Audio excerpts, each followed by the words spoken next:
It is a big deal, and it's a big deal to the NCAA membership. This is the 7th time that the Indianapolis has hosted the Final Four, and it's just an ideal location on so many different levels.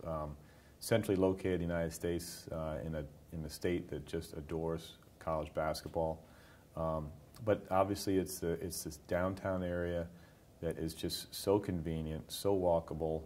Great restaurants, great cultural activities, bars, and of course Lucas Oil Stadium being a spectacular facility. It is truly one of the favorite places of all the folks that in the NCAA from all over the country that go to the Final Four on a regular basis. The best place for any information from volunteers to all the different events is on our website at ncaa.com/Final4.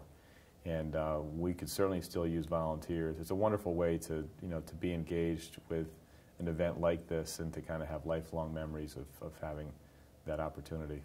It is really an entire weekend of activity that starts a little bit on Thursday, but really Friday through Monday is where the bulk of the great activities are.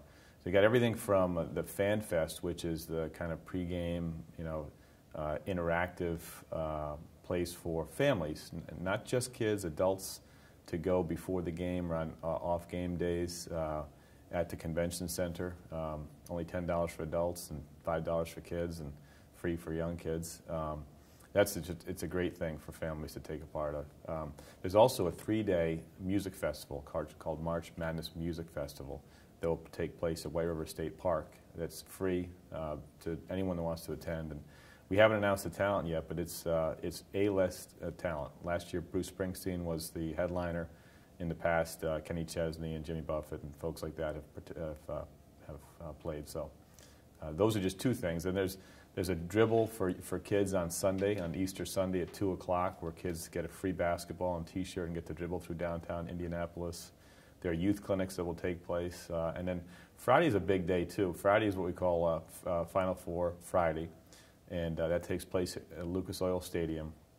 And all 4 teams practice from noon to 4, and the practices are open to the public and free. And that's followed by a college all-star game, the Reese's College All-Star Game, which takes place at 4:30. So that's a neat way to see the inside of Lucas Oil Stadium, set up for the games, to actually see the teams that will be playing. Even if you don't have a ticket, it's a neat way to feel like a big part of the Final Four. So the fan guide really provides you with a great roadmap of let's not miss one of these activities that goes on from Friday right through Monday in the championship game Monday night. Well, I mentioned this is the 7th time that Indianapolis will host the Final Four, which seems like a lot, but the last time I was here was 2010, and the next time it'll be here will be 2021.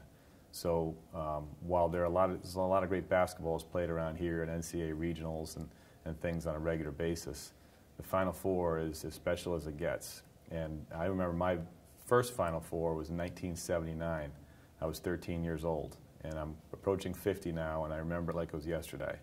And I also remember my first time at a Final Four here in Indianapolis was 1991, when Duke beat Kansas. Coach Krzyzewski won his first national championship, and again, I remember it like it was yesterday. So, you can't put a price on memories, and these opportunities come by so infrequently, really, in the big picture, that I just would plead and encourage everyone that lives in this area not to miss this opportunity to be part of it, because it'll be another few years before it's back, and you just don't know. I mean, who knew that Gordon Hayward might, drain a half-court shot to beat Duke? Well, it didn't happen. Those that were there and part of it will never, ever forget that. So it's about memories to me, lifetime memories, and it's just an awesome way to celebrate everything we love about Indianapolis and college basketball.